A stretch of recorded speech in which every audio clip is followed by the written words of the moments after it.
টাই আহোম সংগঠন 10টা লগ লাগি শিৱসাগৰৰে পৰ্যটন ঘৰত পৰ্যটনৰ যিখন টুৰিজিমৰ সভাত প্ৰেক্ষাগৃহত আমি যিখন সভা আলোচনা কৰিলোঁ বহুত ঘণ্টা প্ৰায় মাৰাথান ডিছকাশ্যন হৈছে তাৰ ভিতৰত যিবোৰ সিদ্ধান্ত হ'ল সেই সিদ্ধান্তবোৰৰ আটাইবোৰকে কনচাইজ কৰি আমি দুটা সিদ্ধান্তত উপনীত হৈছোঁ।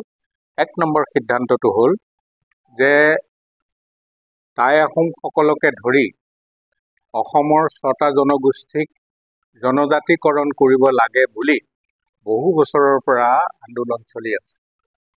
আপুনি কোৱা নিচিনাকৈ ৰাজ্যসভাটো এখন পাছ হৈছিল আৰু আমি জনা মতে 19 চনৰ 7 জানুৱাৰী তাৰিখে national council for scheduled tribes কমিটিয়েও এই 6টা জনগোষ্ঠীক জনজাতিকৰণ কৰিব পাৰে বুলি সিদ্ধান্ত লৈছিল 7/1/19 আৰু সেই সিদ্ধান্তটো লৈছিল 18 চনৰ 9 জানুৱাৰীত পঠিওৱা মানে অসম গভৰ্ণমেণ্টৰ প্ৰস্তাৱৰ ওপৰত নিৰ্ভৰ কৰি যিটো কাৰণে ৰাজ্যসভাত এইটো পাছ হৈছিল। তাৰপিছত যিকোনো কাৰণতে নহওক লাগে ইয়াত ৰাজনৈতিক সিদ্ধান্ত লোৱা হ'ল। অসম চৰকাৰে ক'লে যেটো আইন কানুনৰ অৱনতি ঘটিব আৰু ইতিমধ্যে থকা ট্ৰাইবেল মানুহবোৰে তেওঁলোকে অপজিশ্যন কৰিব আৰু পিছত হ'ল বাৰু ঘটনাটো যে সেইটো পিছত তেওঁলোকে ক'ব খুজিলেহেঁতেন মণিপুৰৰ নিচিনা হ'ব বুলি, যেহেতু মণিপুৰৰ ঘটনাটো পিছত ঘটিল।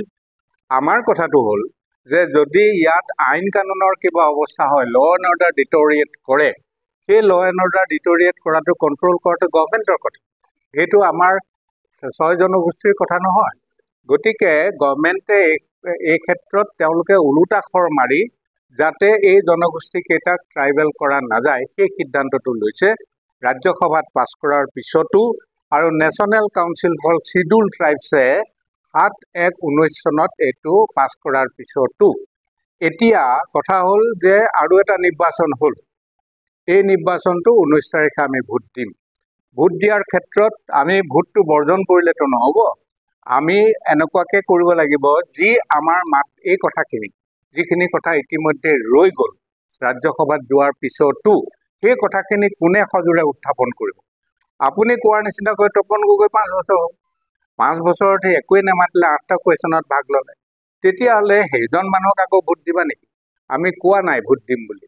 আৰু বাকী দুজন আছে আহোমৰ, এজন হ'ল গৌৰৱ গগৈ আৰু আনজন হ'ল লুৰিণ গগৈ। দুয়োজনেই এজন নেশ্যনেল পাৰ্টি আৰু এজন নেশ্যনেল পাৰ্টিয়ে ছাপোৰ্ট কৰা প্ৰাৰ্থী।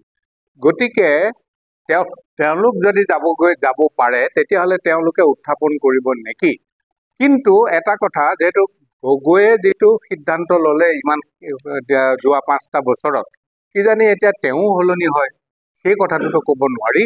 গতিকে আমি প্ৰস্তাৱ যোগে তেওঁলোকলৈ আমি জনাইছোঁ আৰু উজনি অসমৰ 4টা ছিটৰ even up to Kaziranga and Lakhimpur, যদিও তাত আহোমৰ কেণ্ডিডেট নাই, যিহেতু তাত আহোম ভোটাৰ্ছ আছে, গতিকে সেইসকল আহোম ভোটাৰক আমি সংগঠনসমূহে ক'ব পাৰিম যে এওঁলোকে আমাৰ হৈ মাত মাতিম বুলি কৈছে, সেইকাৰণে তেওঁলোকক ভোট দিব পাৰা, এই কথাটো আমি ক'ব পাৰিম। সেইকাৰণেই 4টা সমষ্টিৰে কেণ্ডিডেটসকলক স্পেচিয়েলি আহোমৰে 3জনক আমি 48 ঘণ্টাৰ ভিতৰতে 6 জনগোষ্ঠীৰ জনজাতিকৰণৰ সন্দৰ্ভত এটা স্পষ্ট মতামত দিবৰ কাৰণে অনুৰোধ জনাইছোঁ। আৰু যদি তেওঁলোকে একো নকয় তেতিয়াহ'লে অহা 12 তাৰিখে আমি আমাৰ সিদ্ধান্ত দিম। 2 নম্বৰ, আপুনি কৈছে যে শিৱসাগৰত কংগ্ৰেছৰ এখন মিটিং হৈছে অহা 11 তাৰিখ, তাৰমানে কালিলৈ। এই মিটিংখনলৈ আমি নাযাওঁ বুলি সিদ্ধান্ত ল'লোঁ। কিয়?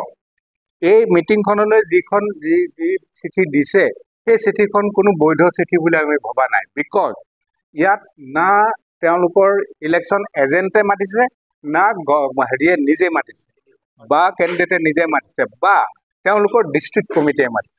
এজন মানুহৰ কাৰোবাৰ নাম দি পঠিয়াইছে। আমি ভাবিছোঁ এইটো ভেলিড মিটিং নহয়, গতিকে তালৈ গৈ আমাৰ নিজৰ সন্মান আমি লাঘৱ কৰিব খোজা নাই। এই দুটাই নিশ্চয় আপোনাৰ প্ৰশ্ন।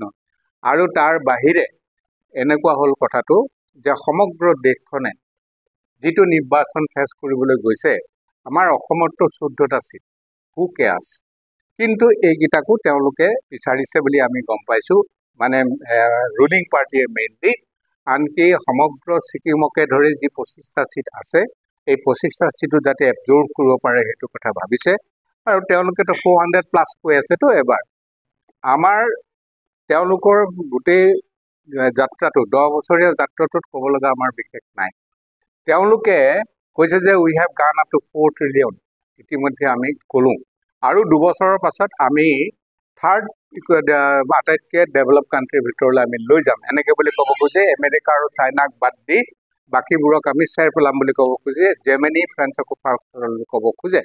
তেওঁলোকে যিটো ফৰেইন ভাণ্ডাৰ সেইটো বহুত হৈছে বুলি দেখুৱাইছে, আৰু সোণৰ কিমান বাঢ়ি গৈছে ৰিজাৰ্ভ বেংকত সেইটো দেখুৱাইছে। আমাৰ ক'বলগীয়া একো নাই। কিন্তু এতিয়াও যে আজিকালি নে পৰহি পেপাৰত ওলাইছে যে 70% মানে দৰিদ্ৰৰ সীমাৰেখাৰ তলৰ ল'ৰা ছোৱালীয়ে এতিয়াও খাবলৈ নোপোৱাকৈ আছে 140 কোটি মানুহৰ ভিতৰত। গতিকে এইটো বৰ সহজ কথা নহয়। ছেকেণ্ডলি, দি আনএমপ্লয়মেণ্ট প্ৰব্লেম যিটো গতিত বাঢ়িছে, অসমততো আমাৰ জনে চিঞৰ-বাখৰ লগাই আছে যে 1 লাখ দিলোঁ আৰু নিৰ্বাচনৰ কথা আৰু 50,000 দিম। তেওঁতো পইচাৰ কথাও কৈ আছে, চবে পইচা পাব, যিটো ইলেকশ্যন কমিশ্যনৰ ৰুল মতে ক'ব নোৱাৰে। কিন্তু এনেকুৱা এখন চৰকাৰ আমাৰ তাত চলিছে, নট অনলি ইন আছাম, এনেকুৱা এখন চৰকাৰ চলিছে যে কেনেবাকে এগেইনষ্টে মাত মাতিলে আপোনাক চব লগাই দিব। কেজৰিৱাল ওলাইছিল, আকৌ হাই নহয়। ছেকেণ্ডলি, দি আনএমপ্লয়মেণ্ট প্ৰব্লেম যিটো গতিত বাঢ়িছে, অসমততো আমাৰ জনে চিঞৰ-বাখৰ লগাই আছে যে 1 লাখ দিলোঁ আৰু নিৰ্বাচনৰ কথা আৰু 50,000 দিম। তেওঁতো পইচাৰ কথাও কৈ আছে, চবে পইচা পাব, যিটো ইলেকশ্যন কমিশ্যনৰ ৰুল মতে ক'ব নোৱাৰে। কিন্তু এনেকুৱা এখন চৰকাৰ আমাৰ তাত চলিছে, নট অনলি ইন আছাম, এনেকুৱা এখন চৰকাৰ চলিছে যে কেনেবাকে এগেইনষ্টে মাত মাতিলে আপোনাক চব লগাই দিব। কেজৰিৱাল ওলাইছিল, আকৌ হাইকোৰ্টে তেওঁক ক'লে পাৰে বুলি ক'লে, সুপ্ৰিম কোৰ্টলৈ তেওঁক গৈ আছে, আকৌ বা সোমোৱাই দিয়ে নেকি, তিহাৰতেই পৰিবগৈ নেকি। যদি চিফ মিনিষ্টাৰ এজনকে সেইটো ট্ৰিটমেণ্ট হয়, তেওঁলোকৰ এক্সাইজ মিনিষ্টাৰ চিচোদিয়াৰ যদি সেইটো অৱস্থা হয়, আমাৰ ইয়াত ছোৱালী এজনীয়ে বিপ্লৱী কবিতা এটা লিখোঁতেই যদি ভিতৰৰ পৰা পৰীক্ষা দিব লাগে, মানে জেলৰ ভিতৰৰ পৰা, দেশখন আপুনি মই কোনফালে গৈছে নিশ্চয় অলপ ধৰিব পাৰিছে। যি কি নহওক লাগে, যিহেতু we are in parliamentary democracy, গতিকে আমি ডেমক্ৰেচিহে মানিছোঁ। ডেমক্ৰেচি মানিবৰ কাৰণে আমি যত্ন কৰিছোঁ।